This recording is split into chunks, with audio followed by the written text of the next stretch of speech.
Tá aí, podcast do Jorge, o podcast de futebol nacional que mais tem falado de futebol gaúcho, mas é porque eu tenho a sorte de falar com quem está se destacando.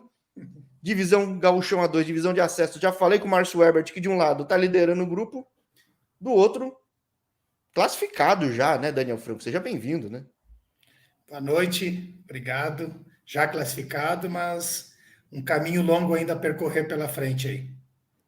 Sim, porque a fase final é um outro torneio, o pessoal se reforça, é um nível de tensão diferente, mas diferentemente do outro time que eu entrevistei, que começou com tudo e conseguiu manter resultado, o teu tá crescendo, né? Nós estamos chegando agora numa reta final de fase classificatória, onde, por mais que nós estejamos com 11 jogos de vencibilidade, nós demoramos um pouquinho a conquistar a primeira vitória. Por exemplo, nós temos seis vitórias e 5 empates hoje. Em casa, somente 2 vitórias até agora. Então, Não isso tinha reparado nisso. ainda tem alguma desconfiança do torcedor, que é muito exigente. Eu estou à frente de um clube que é centenário, Santa Cruz tem 110 anos, fez esse ano 110 anos, então tem uma expectativa muito grande pelo retorno do clube à elite do futebol gaúcho. Então é uma expectativa grande, ao mesmo tempo uma responsabilidade maior ainda que a gente carrega para tentar, né, juntamente com todos os atletas, levar esse clube de novo ao lugar de onde nunca deveria ter saído, porque é um clube bom de se trabalhar, a direção nos dá toda a estrutura, toda a condição, e uma cidade maravilhosa que é Santa Cruz, onde já tem o Avenida, que subiu ano passado para a elite do Gauchão, e aí com Santa Cruz lá vai voltar a ter o grande clássico AV Cruz, que é um clássico importante também para toda a cidade, para todos os gaúchos aqui. Pelo que o Rio Grande, a gente sabe, tem muito time bom que não tá no gauchão, pô. Você basta olhar aí agora, divisão de acesso, quem acompanha aqui sabe como eu gosto do Chavante, o rival não tá, o rival também deveria estar, né? Não, deveria ter mais time na primeira também, né? Convenhamos, né?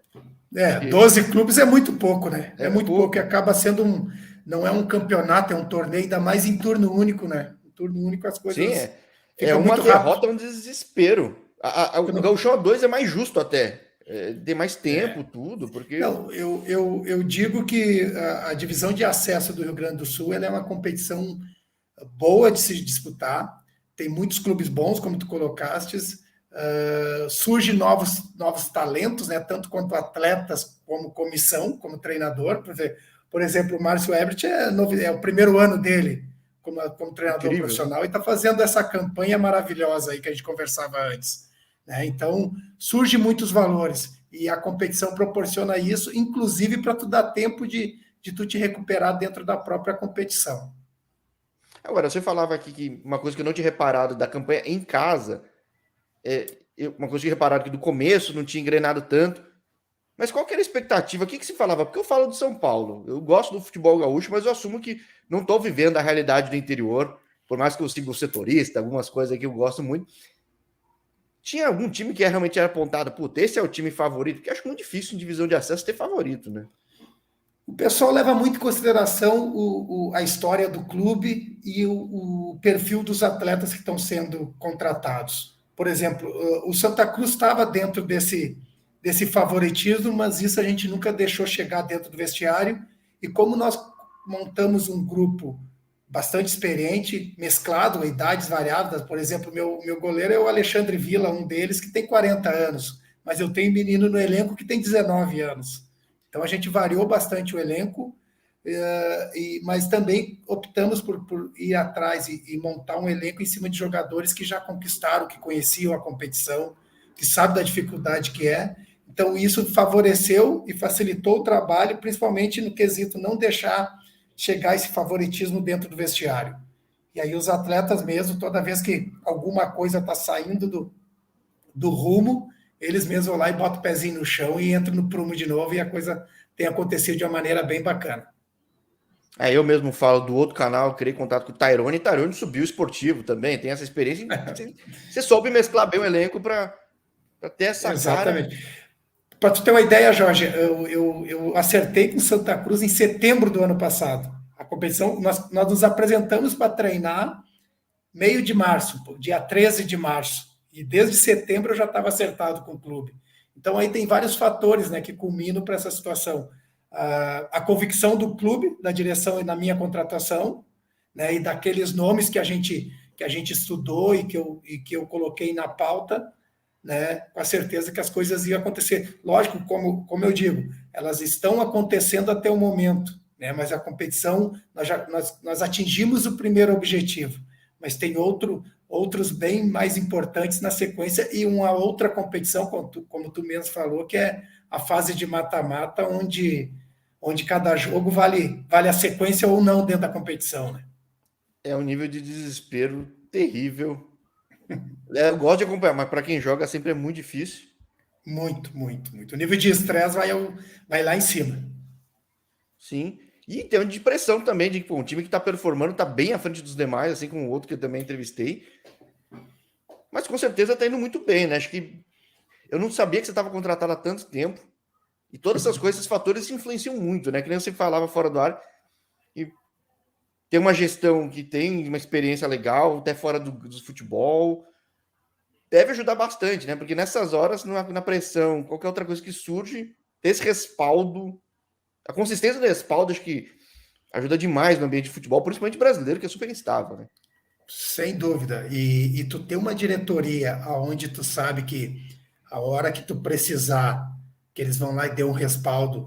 Quando a gente fala em respaldo, por exemplo, a fase de contratações acabou na rodada passada. Então agora não se Ah, não contrata sabia. mais Por isso que ninguém. apresentaram um monte de gente.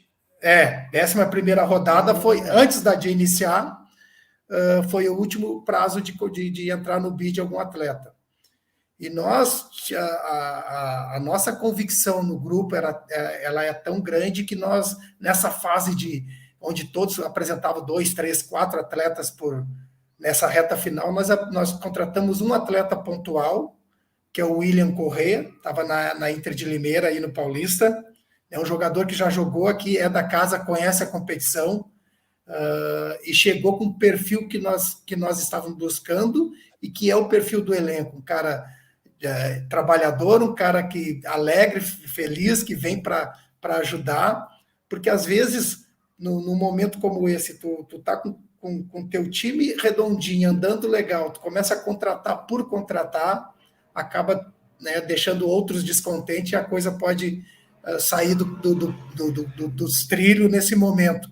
Então, quando a direção veio falar comigo, eu pontuei para eles algumas posições, né? E aí já bem atrás, a gente trouxe do elenco inicial, a gente trouxe 2 atletas bem pontuais, que foi o Leilon, que estava lá para cima, lá para o Nordeste, e agora o William Correia, 2 atletas de meio de campo, com a característica diferente que a gente tinha no elenco, e que estão nos ajudando muito e vão nos ajudar para a sequência, porque eu entendo que nas outras posições a gente está bem servido e todos estão dando uma resposta positiva, como a gente já esperava. agora, esse racional que você falou de pensar no grupo, isso é alguma coisa que vem muito mais da época de jogador ou de treinador até? Você é um treinador raro, que tem uma experiência, uma bagagem, pô, que é invejável, certo? Eu vou te falar assim, ó, vem muito da época de atleta, sim, mas essa vivência também como treinador e base, eu trabalhei 7 anos e meio na base do Inter, né? Antes de me tornar treinador profissional. E isso me deu uma bagagem em relação a conhecimento sobre perfil de atleta. Porque eu tenho que entender a competição que eu jogo, eu tenho que entender o que essa competição exige de cada atleta e que tipo de estilo de jogo eu preconizo para a minha equipe e que tipo de atleta se enquadra dentro disso. Então é complicado tu montar um elenco assim, fazer com que esse elenco entenda a tua proposta, compre a ideia e que as peças se encaixem. Né? Então isso é um xadrez ali que às vezes ele não dá certo. E graças a Deus, para a gente aqui até agora tem dado muito certo. E aí, volta a falar dessas contratações, as últimas agora, são perfil de atletas que se enquadraram dentro desse pensamento. Então, por isso que a coisa está andando legal. E eu entendo que os atletas que fazem a coisa acontecer. Não adianta tu ser um bom treinador, não adianta tu... eu sou bom nisso, sou bom naquilo, porque se o atleta não quiser, a coisa não anda. São eles que entram para dentro de campo. E as coisas têm acontecido aqui porque todos estão muito focados e com pensamento no objetivo principal. E atleta não é tonto, assim, não só em futebol, outras profissões também. Isso aqui mostra coerência. Exatamente. O cara até ele até se estimula, vê, pô, que legal, o cara tá montando um negócio, faz sentido. Porque motivos para desacreditar no futebol tem muitos, certo? Então, acho que mostrar essa coerência, a coisa tá certinha, eu imagino que até a entrega seja maior do pessoal dentro de campo. Agora, dentro de campo, quando você... Perdão. Não, eu estou dizendo, nós temos um grupo aqui hoje, para tu ver, o nosso grupo não é grande. Nós temos hoje 23 atletas de linha e 4 goleiros. São um grupo de 27, para jogar uma competição que são 20 jogos direto até tu chegar ao objetivo o final, lá ao título, se Deus quiser. Mas é um grupo bem distribuído. Cara, como eu falei, nós nos apresentamos dia 13 de março para começar a pré-temporada e a competição começou 15 de abril, se não me engano. E desde lá só houve evolução, os treinos, lógico que no início tu tem um pouco mais de desgaste por implementar uma nova metodologia de trabalho, porém, cada treino que passa, os caras estão mais focados, mais com um entendimento maior, então aquela situação assim que tu está num ambiente onde te dá orgulho em estar ali, dá prazer em trabalhar, porque todos estão com as ideias muito parecidas e há um diálogo aberto e franco com todos. Que é muito agradável. E eu falando da tua experiência de jogador, pô, experiência da base super rica, de Corinthians, de Inter. Eu falava fora do ar que eu não sabia que você tinha jogado na Alemanha, tinha jogado no São Paulo, que é um time até cult aqui em São Paulo, muita gente torce pro São Paulo, mesmo não estando na primeira, né, hoje em dia. Que curioso. É um sobe e desce o São Paulo, né? Sobe e desce toda hora. É porque é difícil também, né? Bundesliga é super complicado. É difícil. Mas a história, Jorge, da minha ida para a Alemanha, ela é fenomenal. Porque eu saí do Brasil, eu estava no Corinthians, né? Eu fui 94, 95 Corinthians. Não, 94, 95, 96. Aí 96 eu fui emprestado para o Atlético, depois voltei, aí não renovei. E naquela época podia comprar o passe, tinha aquelas propostas todas, vai e vem, proposta de um, proposta de outro. Não acertei e comprei meu passe, porque já estava negociando com o pessoal lá da Alemanha, através de um empresário de Curitiba. Só que a minha ida para a Alemanha era para ir para o Lübeck, que é uma cidadezinha a 60 quilômetros de Hamburgo. Era para ir lá, era um time que na época estava na terceira divisão e o São Paulo estava na segunda, na Zweite Bundesliga, né? E aí eu fui para esse clube, estava parado aqui no Brasil, que eu estava machucado do tornozelo, estava parado há 3 meses. Aí cheguei lá em Lübeck, fui pré-temporada, fui treinar, mal fisicamente, totalmente fora de ritmo. Aí fiquei 15 dias, 11 dias nesse lugar. No 11º dia teve um amistoso. Só que tinha um empresário lá da Alemanha que botou um funcionário dele a estar junto com a gente lá na cidade para, né? Chega alguém e pega o atleta do cara assim, tá louco? E aí, após esse jogo, eu tô no hotel de madrugada, o funcionário do empresário da Alemanha entrou no hotel e disse, arruma tuas coisas que nós vamos embora. Eu digo, como assim? Eu não estou entendendo nada. Aí, como estava o empresário de Curitiba junto e ele falava alemão, eu, não, nós estamos indo para Hamburgo. Eu digo, mas para Hamburgo aonde? Nós vamos para São Paulo. E tinha um cara lá vendo o jogo e quer que vá para lá.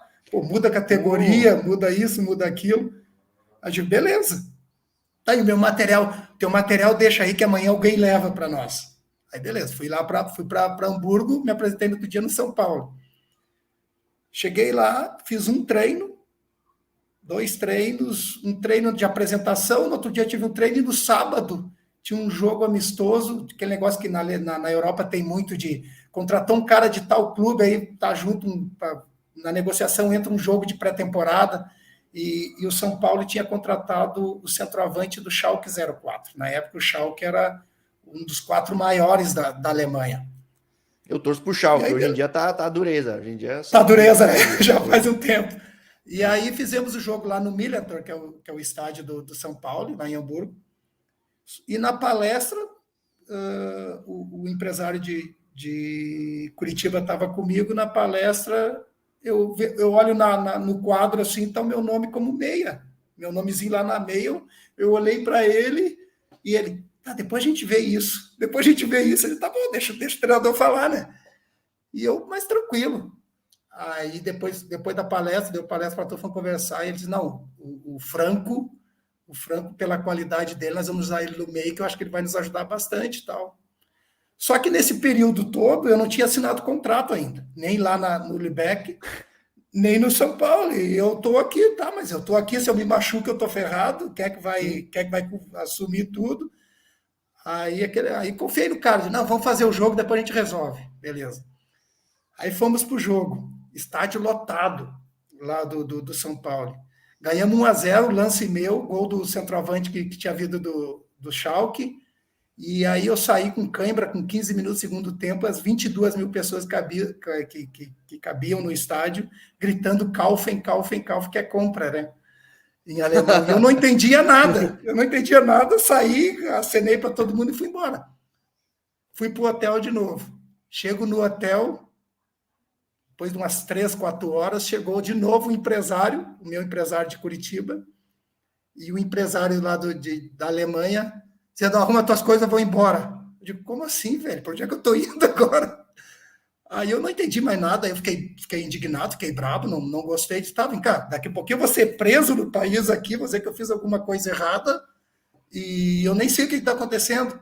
Não, agora nós vamos para o Stuttgart. O pessoal do Stuttgart está aqui te vendo e quer te levar para o Stuttgart. Mas como assim, cara? Eu estou fugindo de um canto para o outro. Não pode isso acontecer. Eu sou fugitivo do país aqui, né, pô? Pô. Aí eu falei para eles, aí eu bati na mesa. Não, eu só vou se você for lá falar com o pessoal do São Paulo e acertar tudo a minha ida para lá. Isso de madrugada, coisa rolando de madrugada. Aí eles voltaram para o estádio, eu estava no hotel pertinho, conversaram com o gerente lá, e eu não sei bem ao certo o que conversaram, eu sei que eu fui para o Stuttgart. Cheguei no Stuttgart, o treinador do Stuttgart na época era o Joachim Löw, que foi treinador da Alemanha, campeão mundial. Aí tinha Balakov, Bobic e outros tantos atletas lá. Fui para lá, fiz um treino, o treinador já, ó, tu vai jogar assim, vai jogar assado, bababá, vai jogar do lado desse, daquele. E uma estrutura, brincadeira, nisso em 15 dias, eu saí da terceira divisão, estou no maior time, um dos maiores times do país, da primeira divisão. Então, uma coisa de louco, assim, que foi acontecendo tão rápido. Só que daí a imprensa entrou na jogada, deu um tumulto do caramba, o presidente do São Paulo estava de férias, na Espanha, teve que voltar para falar com o presidente torcida, do Stuttgart, né? E queriam mandar embora o manager lá do São Paulo, porque deixou eu sair, então estou uma confusão. Resumindo, eu voltei para o São Paulo e acabei ficando na Alemanha, que foi uma experiência de 1 ano e pouco, acabei me lesionando lá e voltei, mas uma experiência que eu trago para a minha vida, e de lá eu trago muita coisa hoje para a minha vida como treinador, que é a questão da disciplina, da ordem, da organização, das regras que são cumpridas né? Então, tudo isso foi esse período curto que eu tive lá, e essa experiência toda eu trago comigo para a vida. Pô, que interessante. Eu ia perguntar algo assim já, por mais que não tenha sido um tempo tão longo, mas... Foi rapidinho, numa foi época, curto. mas talvez numa época que não sei, posso estar falando besteira, que esse negócio tático de monitoramento não fosse tão forte. Não era. Mas... Nessa época era o seguinte, alguém tinha contato, mandava o VHS lá, e aí o pessoal via, se interessava. Não, era muito diferente do que é hoje, né? Hoje é tudo muito rápido. Isso aí foi... Foram buscar a fita do Paulo Sérgio, foram lá ver aqui que você tinha uma tua de um outro lá no Corinthians, e foi também, entendeu? Acho que foi... Show de bola. Então foi essa experiência da Europa, assim, que eu falo para o pessoal hoje, às vezes conversando na informalidade com os atletas, eu digo, eu volto, se tiver oportunidade de voltar para lá, eu volto sem sombra de dúvidas a qualquer momento. Agora, você disse que nos sites fala mais da experiência como treinador de time profissional, que consta mais frederiquense. Cara, a base do Inter é muito forte, eu falei com muita gente. Já passou muita gente que depois também virou treinador de time principal pelo Brasil. Mas você já está como treinador que há uns 10 anos, até mais, né? Ou não? Profissional, 10 anos. 10 anos. Mas aí teve 7 anos e meio como base, né? Como treinador da base. Eu comecei a minha vida como profissional assim que eu saí do Inter, 2013, segundo semestre.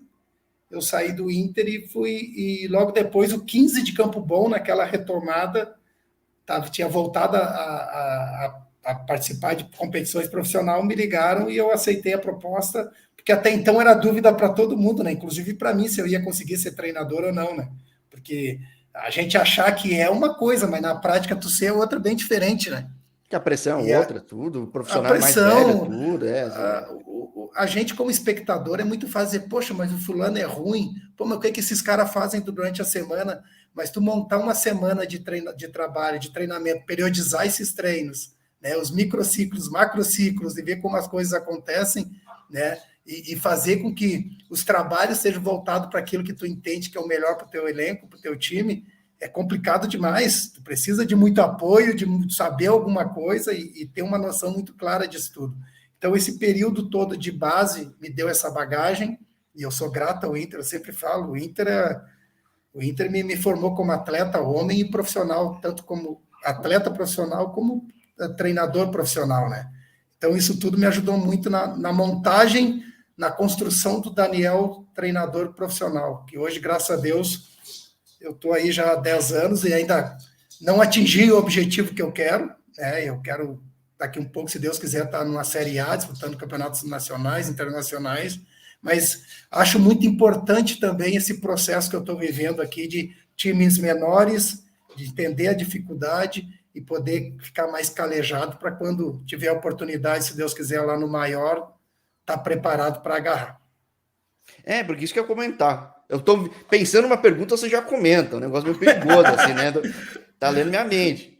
Mas você acaba vivendo, você passa por todas as etapas e acho que faz alguém ser mais completo. E ela é Mais importante. preparado para lidar com esse tipo de coisa, né? O futebol, ele todo dia tem uma surpresa. Tu sai do clube lá, final do dia. Eu cheguei em casa agora às 6h30.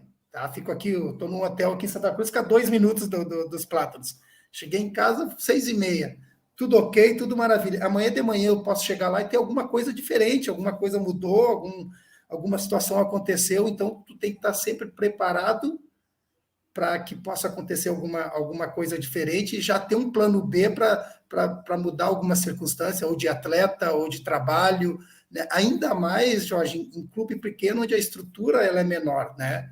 Por exemplo, a gente não treina, são poucos os treinos que são no nosso campo principal, a gente tem que sair, pegar ônibus e treinar na cidade, alguns outros gramados, porque senão vamos detonar o campo e no dia do jogo o campo não vai estar impraticável. Então, tem Isso que vocês estão variáveis, preservando o montes. campo.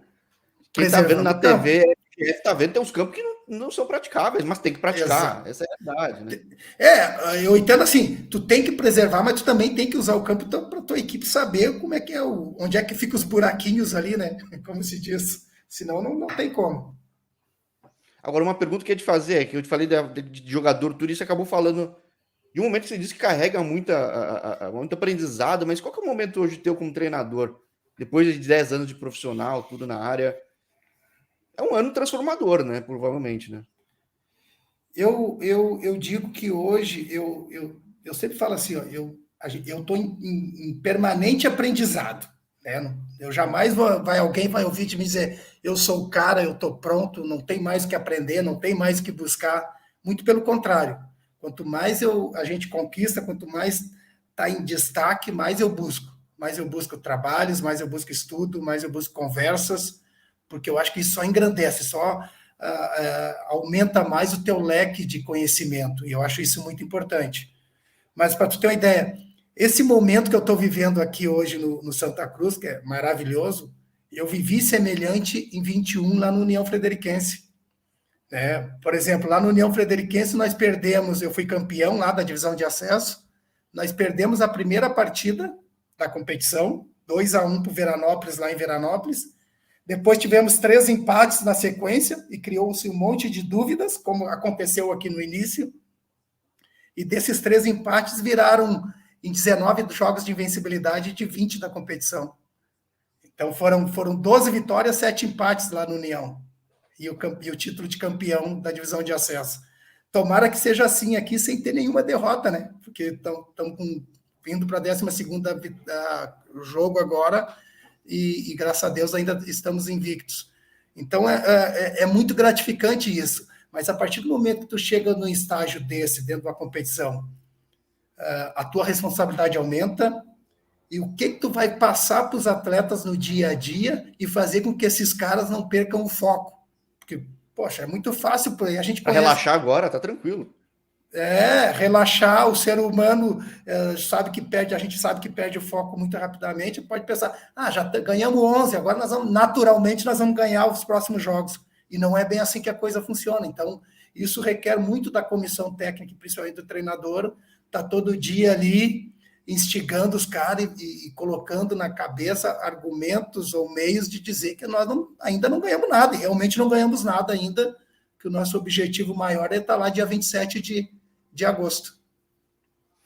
Bom, vou estar acompanhando, assim como tô adorando acompanhar. Acho que sempre, a internet é legal, que está permitindo não só esse papo, mas Isso. acompanhar os times, ter mais visibilidade e ver como é legal o campeonato, como tem gente boa procurando espaço. Não só os famosos, que esse ano levou um monte de gente famosa aí, mas tem muita gente boa que, pô. E eu acho também que essa visibilidade que a TV proporciona, ela abre outros mercados também, né? Porque, por exemplo, poxa, eu vou falar por mim, tá? Imagina ir trabalhar em São Paulo hoje, porque eu joguei em São Paulo. A gente sabe que é ali onde as coisas acontecem no nosso país, né? Tanto na área do futebol como na área comercial, seja qual for a área. São Paulo é o centro, entende? E no futebol não é diferente. Então a gente busca, e eu falo por mim, eu busco,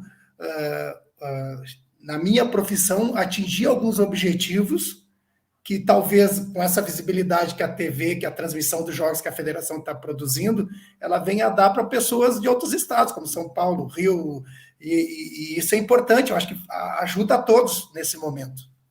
E uma coisa que ajuda é que sempre surge treinador muito bom aí da terra, né, cara? É um negócio que eu não sei, produz bem.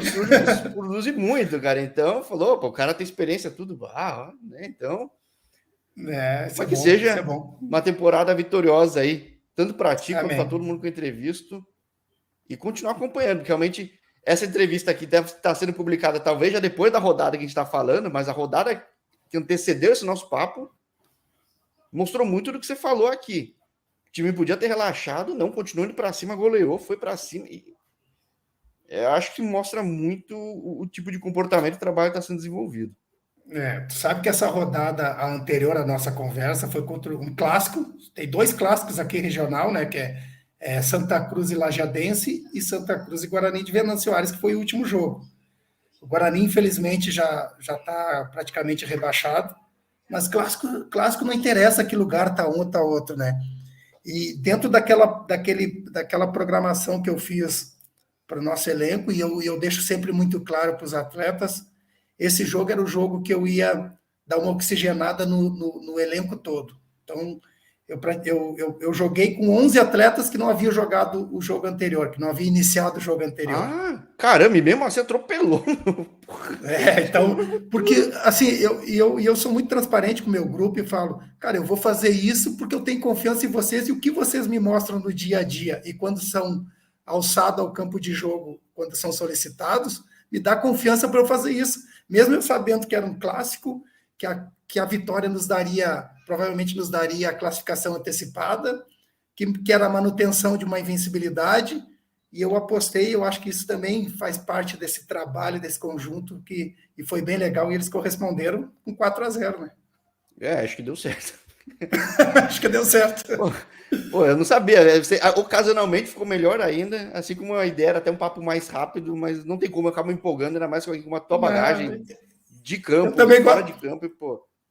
Eu gosto de falar um pouco de nostalgia, né, desse tempo que a gente viveu como atleta. Eu acho que é importante, que muita gente não conhece, às vezes, né, porque já se passaram tantos anos, e falar do momento como profissional, acho que é importante também, porque às vezes a pessoa fala, pai, o fulano de tal, onde anda, né, por onde anda, aí o cara vai ver, o cara tá aí fazendo alguma coisa boa aí nesse mundão aí. Pô, obrigado demais, Daniel. Eu que agradeço. Super agradável, convite aberto para mais papos, que eu tento trazer, a gente sempre está se destacando Brasil afora, embora está se concentrando mais no Sul, sem querer, por acaso, mas poxa, que a ideia, assim como no meu outro canal, dura anos aqui, acompanha a trajetória de todo mundo e sempre está mostrando quem está fazendo um trabalho muito legal, como você. Obrigado pelo convite, é sempre bom, e eu estou sempre aberto a a trocas de ideias, de informações, e falar de futebol é sempre bom, né? A gente vive isso na veia todo dia. Maravilha. Então, boas rodadas aí, mantendo o foco da galera, inclusive dos reservas que já mostraram que estão com vontade. Então, que seja aí um ótimo gauchão a 2 e que todo mundo veja que está disponível para todo mundo assistindo. Obrigado. Grande abraço. Valeu. Boa noite. Tchau, tchau. Boa noite. Tchau.